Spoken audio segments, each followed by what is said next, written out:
Hadirin, 13 tahun saya mencari ilmu itu. Kalau sekarang saya berbicara di sini, bukan karena saya bisa, saya bukan siapa-siapa, saya bukan kiai. Kalau saya dipanggil ustadz, ya itulah karena banyak yang manggil saja.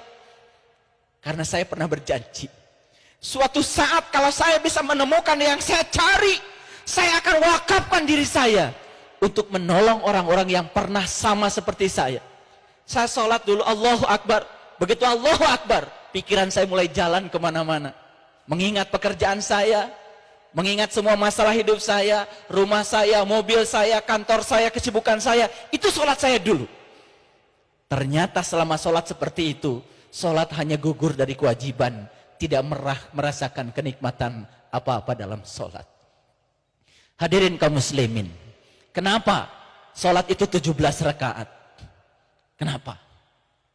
Kenapa 17 rakaat kok sama dengan nomor surat Al-Isra? Surat Al-Isra nomornya 17.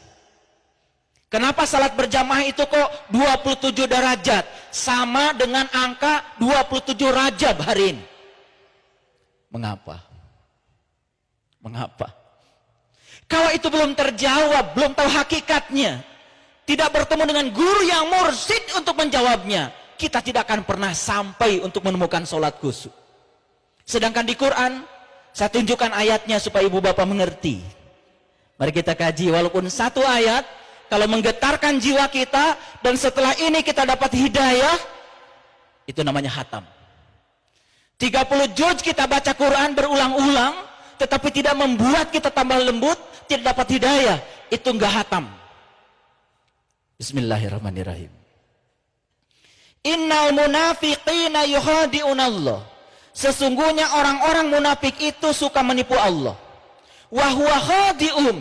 Dan Allah akan membalas tipuannya orang munafik. Apa tipuannya orang munafik? Satu kata Allah, wa idza qamu ila shalah qamu kusala.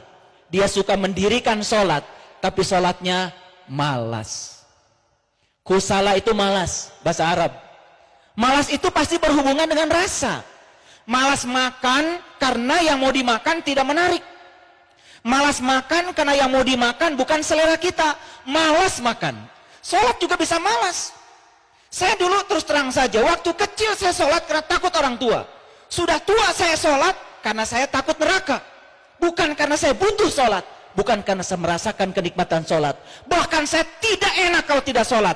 Karena biasa sholat, bukan karena merasakan nikmatnya sholat. Ini harus dilakukan revolusi. Jangan cuma sekedar ikut peringatan Isra Mi'raj, dari tahun ke tahun itu saja. Tidak meningkat kualitas spiritual kita. Baik, kita teruskan. Jadi yang pertama, dia suka sholat, tapi sholatnya malas. Itu yang pertama. Yang kedua, kata Allah, yura'unan nas. Suka sholat, tapi sholatnya ria. Ria itu kalau bahasa fikih ada dua. Ada ria nifak, ada ria adat. Ria nifak, melakukan sesuatu karena ada muatan, ada harapan. Contoh, biasanya gak tahajud. Begitu banyak masalah, jadi tahajud. Sama seperti kita gak pernah berkunjung ke tetangga. Tiba-tiba tetangga, kita berkunjung ke rumah tetangga. Apa kata tetangga kita? Tumben. Betul nggak? Iya. Biasanya nggak pernah berkunjung ke rumah kita, dia berkunjung sekali ke rumah kita. Kata tetangga kita, tumben. Ada apa ya? Biasanya nggak tahajud, ada masalah tahajud. Kata malaikat, tumben. Tahajud yang dilakukan kalau ada masalah, ini tahajud yang musiman, itu bisa terjadi ria. Betul? Yang kedua, ria adat. Apa ria adat? Ria adat itu melaksanakan sesuatu karena terjebak oleh kebiasaan. Biasa sholat, biasa jumatan, biasa saja terus begitu. Tapi tidak mendapatkan manfaat apa-apa.